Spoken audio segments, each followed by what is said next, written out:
Have you ever wondered how your eye doctor figures out your glasses prescription? Well, I'm Dr. Anthony Mitchell. I'm a practicing optometrist in the state of North Carolina, and today I'm going to break it down for you because it's actually quite simple. Not really. But anyway, it's a process that combines technology, experience, and understanding how you use your vision every day. Let me break it down. Before you even sit in my exam chair, one of the first things we check is your visual acuity. That's the part where we ask you to read the smallest line of letters that you can see on the chart. It helps us see how clearly you're seeing now and gives us a clue about what kind of prescription you might actually need. Next, we then use a machine called an autorefractor. Think of this like a high-tech flashlight with a computer inside of it. You look inside, it shines a gentle beam of light into your eye. That light bounces off the back of your eye, which is called the retina, and then that machine measures how that light comes back. Based on the shape of your eye and how that light bends, the autorefractor gives me a rough idea of whether you're nearsighted, farsighted, or astigmatism. And yes, this is the machine that you either typically see a hot air balloon or a tiny little house. And then we move on to the part where you probably remember the best. Which is better, 1 or 2? This is called refraction. This is where I fine-tune the lenses to get the clearest possible vision for you.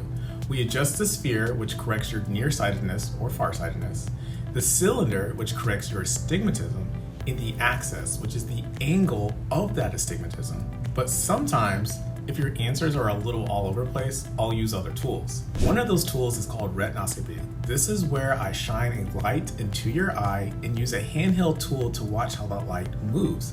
It's a super useful technique for kids, nonverbal people, or if for patients who are just not able to actually really tell me what actually looks better to them.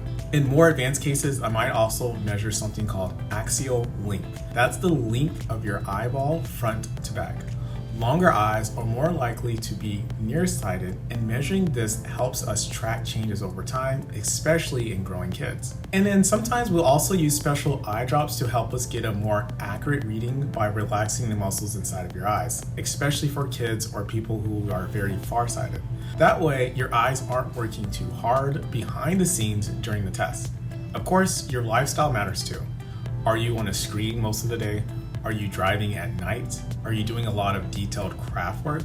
All of these things affect how we design your actual prescription for your glasses. And finally, I balance both eyes together, which is called binocular balancing. I do this to make sure your eyes are working as a team. By the end, you're not just getting a number, you're actually getting a prescription made for just you, your eyes, your needs, and your life. So next time someone says, don't they just use a machine to figure that out? You'll know that it's actually more than that, especially in specific cases. If you learned anything new, I'm Dr. Mitchell. Hit the subscribe button. I'll see you on the next one.